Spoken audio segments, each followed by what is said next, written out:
Continuing to read from Lama Yeshe Rinpoche's From a Mountain in Tibet, from page 139. Chapter 9. Wild Days in the USA. I have never been a quick learner, either in school lessons or in life. Then again, very few of us are able to change our habits overnight, especially our habits of mind. It takes patience and repeated work to purify the mind's preference for aversion from that which it finds unpleasant, attachment to that which it desires, and ignorance of the true nature of reality. My vow to make my brother proud did not wipe away all my lifelong resentment. Neither did it turn me into a devoted practitioner of Buddhism, though it did create the necessary openness to the next turning point in my life. In 1974, when I was 30 years old, we heard the news that His Holiness the 16th Karmapa was coming to the West for the first time. Trungpa had invited him to the States.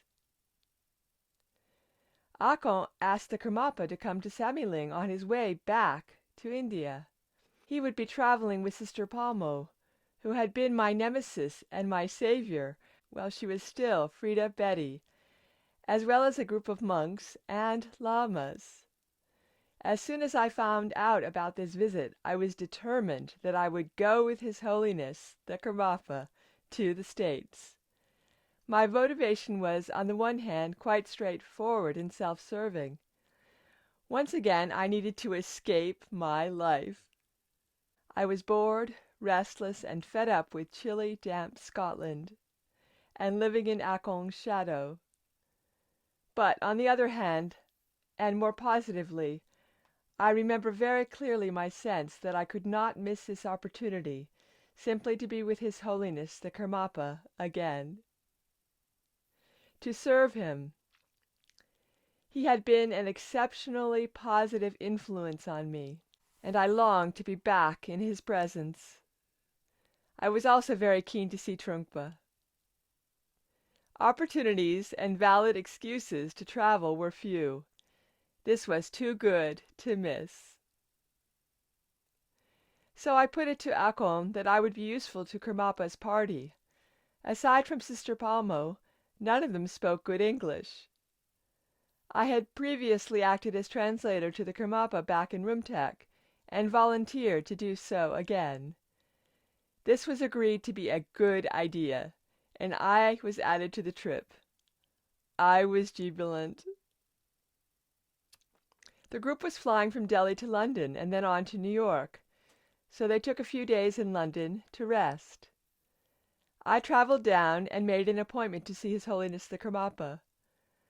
When he saw me, he simply smiled and nodded his head, as if he knew exactly what I'd been up to, and knew, too, that I was now once again within his sphere of influence.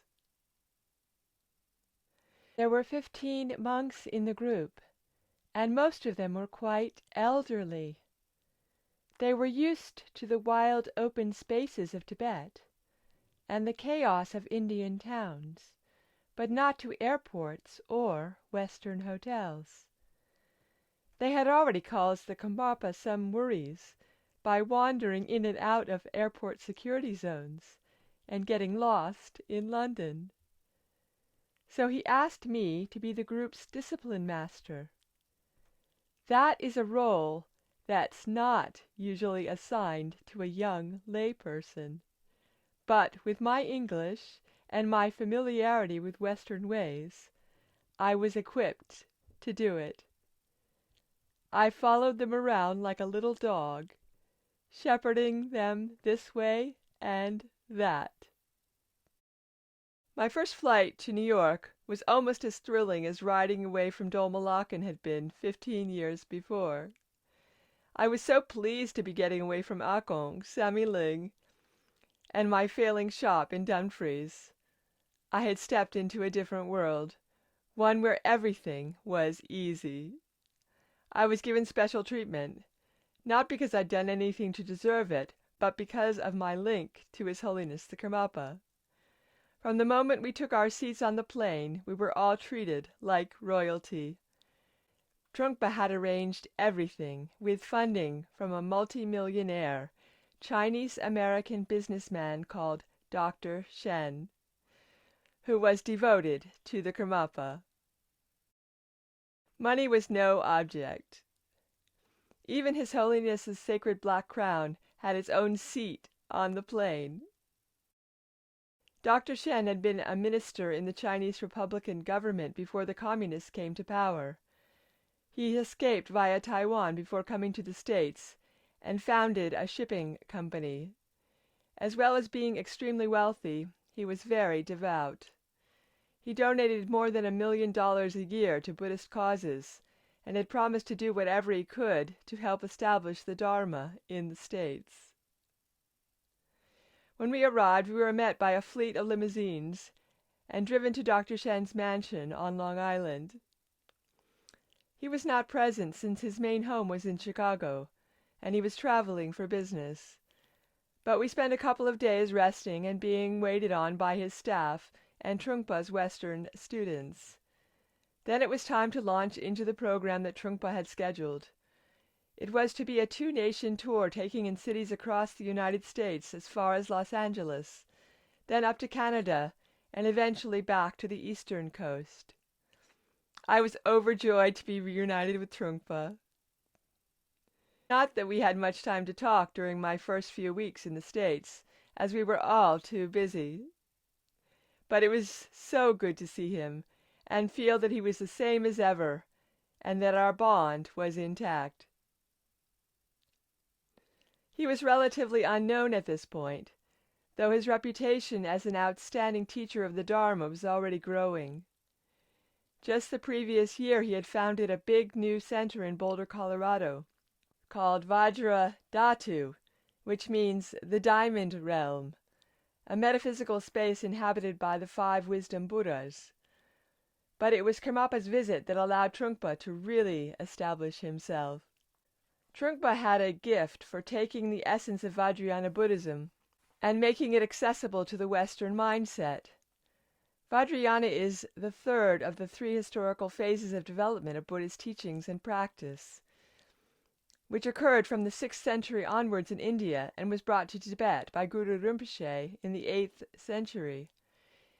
It includes the tantric teachings, which are very complex and rich, but Trungpa had a knack for talking and writing about them in terms that ordinary people could grasp.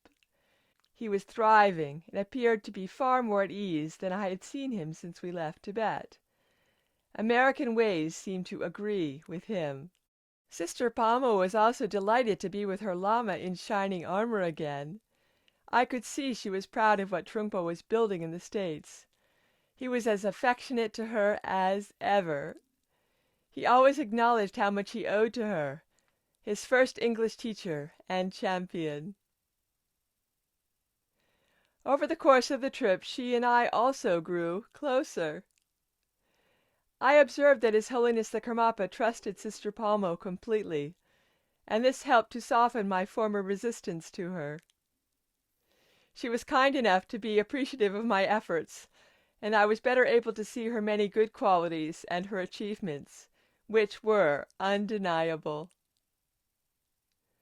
When she was still Frida Betty, she had spent years working for justice and social welfare in India, and her diplomacy was vital to Nehru during partition.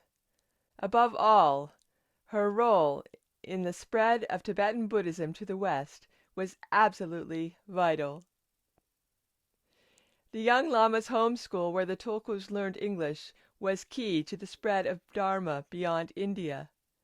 Without her, it is doubtful that we would all have been in the United States on that influential trip. His Holiness the Karmapa later said that Sister Palmo was an emanation of Tara, the female deity of compassion and action, who is regarded as a protector in Tibetan Buddhism. She was truly an exceptional person. I was immediately caught up in the excitement of the trip and the glitzy world I had entered. New York was like a jolt to the senses, especially considering I spent most of the previous 4 years in small towns. Even my little trips to London had not prepared me for the Plaza Hotel in Central Park, Broadway and Greenwich Village, and we weren't just tourists, we were being treated as VIPs. After our rest at Dr. Shen's mansion, we moved into the plaza where Trungpa had hired the top 2 floors of rooms for our group, as well as the conference suite, so that His Holiness the Karmapa could perform the Black Crown ceremony. I was completely astounded by the luxury, and yet, as usual, I also took it as no more than my due. I was on my best behavior throughout this time, as I was very much back within the Karmapa's influence. I also needed to be clear-headed in order to translate. Some of the American accents were a little difficult to me to tune into to begin with, so I had to really listen and concentrate. I could see that Trungpa was still drinking and smoking, but I didn't indulge, aside from eating as many huge steaks as I could order. I loved the American food, which was so abundant and so varied. I had meat at every meal. The response to His Holiness the Karmapa's presence was extraordinary. He didn't give teachings. He simply performed the traditional Black Crown ceremony for which the Karmapas are famous. People were so moved by it and by his exceptional powers that they began to come in the hundreds. By the time we got to Los Angeles, there were thousands of people who wanted to see him and attend the ceremony. I remember that David Bowie, who by this time was a huge star, came to see His Holiness the Karmapa. I was a big fan, and I didn't waste a second opportunity to tell him so. From New York we flew to Washington, D.C., where we were met by more limousines and stayed with the senator at his home. He invited us to attend an event at the White House, and we visited the Smithsonian Museum, where we were introduced to Neil Armstrong. This was the pattern of my first trip to America. I only met the elites. Everywhere I went, the effect of Karmapa's grace was such that I too was treated like royalty. In some part of my mind I had the uneasy sensation that all this worldly excitement was not the whole story, maybe nothing more than a distraction. I certainly knew that I hadn't earned any of it on my own account. But for a while I was content to enjoy the reflected glory. I was charmed by the bright and cheerful manners of the Americans I met. They made most of the Scots and English people I'd known seem rather cold and dour by comparison. It was all so seductive, after years of feeling lonely and at loose end in Scotland. Los Angeles was like nowhere I had ever imagined. The sun, the light, the ocean, all made me happy. I loved the atmosphere of laid-back ease that the city projected. By the time we got to California, we were all feeling very relaxed. I was being close to His Holiness. News of Karmapa's almost mystical power had spread, and the crowds were huge. I felt as if I were living in a dream, one where high lamas were treated like rock stars. From L.A., we flew to Vancouver and spent 2 more weeks on the road, until finally we made it back to Toronto. It was almost the end of our trip. I can't say I was looking forward to going back to Scotland in my ordinary life. One of the last things that had been arranged for us was an excursion to Niagara Falls.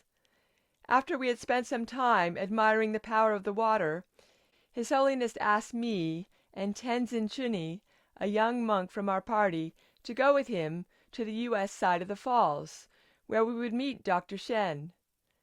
I hadn't known he would be there, and I was curious about our benefactor, but I had no particular expectations of the conversation beyond being able to thank him for his generosity. I was not in the least prepared for the discussion we were about to have. After the introductions, Dr. Shen began to outline an offer to the Karmapa. If His Holiness wished to establish his own Dharma center in the States, his headquarters in the West, if you like, then Dr. Shen would be honored to offer him 250 acres of property in upstate New York, about 50 kilometers from the city. He would fund both the building of the center and the cost of bringing lamas from India to teach and live there. I was impressed by the size of this gift, even after all the evidence of Dr. Shen's generosity and commitment. But the Karmapa betrayed no surprise at all. He thanked Dr. Shen very politely, and then gestured to us and said, "Jamdrak and Tenzin will start the center and get it going." I couldn't believe what I was hearing. I was standing right next to him, but he didn't ask whether I wanted to do this, or for my opinion. He had come up with a plan, and he simply announced it. Neither Tenzin nor I said anything. We were dumbfounded. I knew from experience that it was impossible to say no to the Karmapa. Unless I was going to run away from him again, just slip off with no warning as I had from Rumtek, then I was going to have to do what he commanded. This time I knew I would not run away. I'd love to tell you that my heart was full of gratitude for this opportunity, and fervor to acquit myself well. There was some of that. There was also the fact that although it sounded like hard work, it also sounded better than going back to Scotland. So that is how I found myself with the task of polishing my rusty administrative skills and putting them to work in a completely different culture and in a foreign language. Continuing from page 139. I kind of knew after Trumpa went to the States, Lama Yeshe wouldn't be long following after him. You had a sense that was going to happen. I had that in the back of my head, yes. It would happen, aye. Well, you've been very accurate with your predictions about what's coming next, so that carries on. Yeah. So when he's wanting to escape, he didn't have to try this time. The opportunities appeared. More spontaneous. Yeah, they appeared. Didn't have to try to make an escape. It happened itself without him doing anything. Yes. Yes.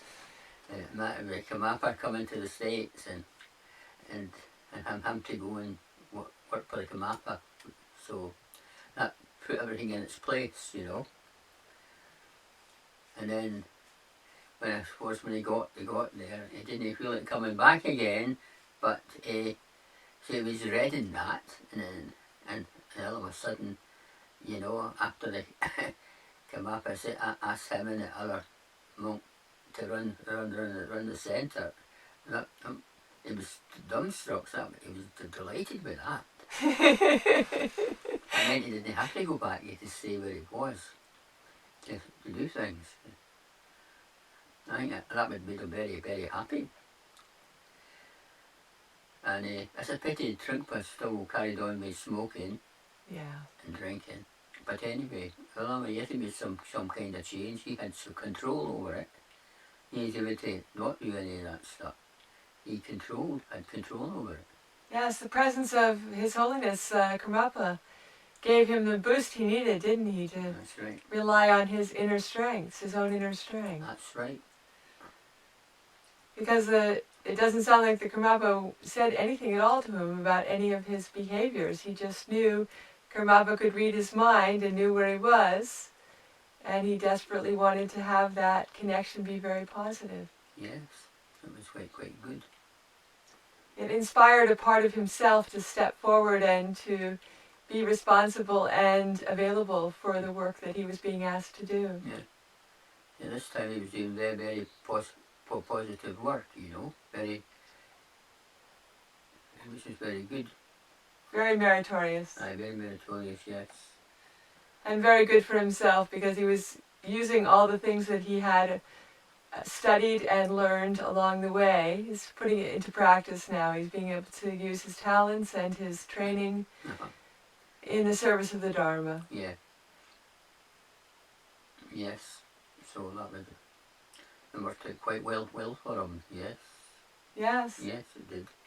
I'll be glad to find out how he got on with this new centre. I'm sure you'll have been meeting up with Temple Kappa sometime. Temple Kappa sometime in the Kamapa, and I think the Kamapas also had more plans for him, I think. Kamapa had more plans for him. Yes. That was just a start. That was the hook. Yeah, that was always hooked. That was it. It was him lining back, as he said, in Karmapa's sphere of influence. He was back in his arena. That's right.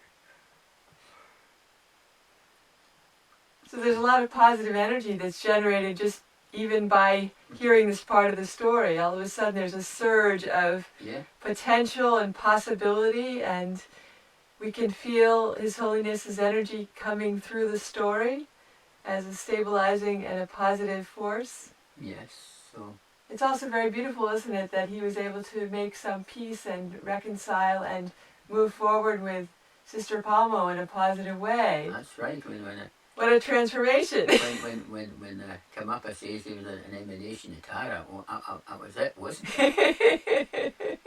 Well, he knew he should get on well with Kamapa, so he knew he had to get on well with her too. Yeah, well, he was very observant, wasn't he? He could see, because as he said earlier, the Kamapa didn't always say what was on his mind, but he would just act decisively and definitively. And if you were watching him or in his presence, you probably knew what he might have said if he was going to say something, because every action was so clear, wasn't it? That's right. See, Kamapa had a good plan in mind when he went to the place they went to, because that's why he asked the monk and Lama Yeshe to come with him. He had it all planned, you know. There you go. They just thought they were. He probably just thought he was going along to translate. To take Kamapa's plans, you know. Laid out and ready. Yeah. Yes. And he walks right into it. That's right. Without knowing that was a setup. Not only that, walked in with his eyes open, not with his eyes shut. A karmic setup. Yes. Very amazing, truly. It's like watching a magic trick, isn't it? Or a miraculous transformation. That's right, yeah. Right in front of our eyes. Yeah. And it has a now very positive momentum going forward. So that's the karmic seed. You have me to believe it more. That's right. Yes. Step by step. Yes. It's getting bigger. It's growing. And it's falling in place naturally, isn't it? Spontaneously and naturally. Yeah. Joyfully and effortlessly. Yeah. Very inspirational, really. Gives us a lot of encouragement. That's right. That there's an underlying plan by those who are overseeing what all of us are doing. Yeah. And that we have a part of that plan, and also it will unfold as it's meant to unfold. And we look forward to being ready and prepared for whatever we're being asked to do as it comes our way. So that's really what Lama Yeshe Rinpoche was doing with that, maybe even intending it. He was preparing all the way along the way for what he was going to be asked to do next. Yeah. Yes. So that's quite good. So we'll look more to come. Yes. You'd hardly wait. Yeah. The retreat's yet to come.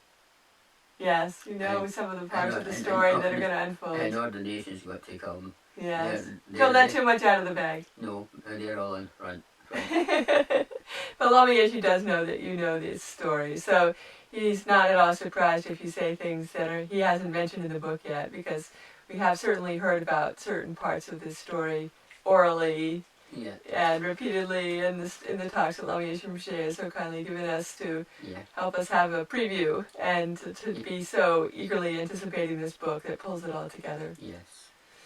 So it's what a priceless gift we've been given. We're very grateful.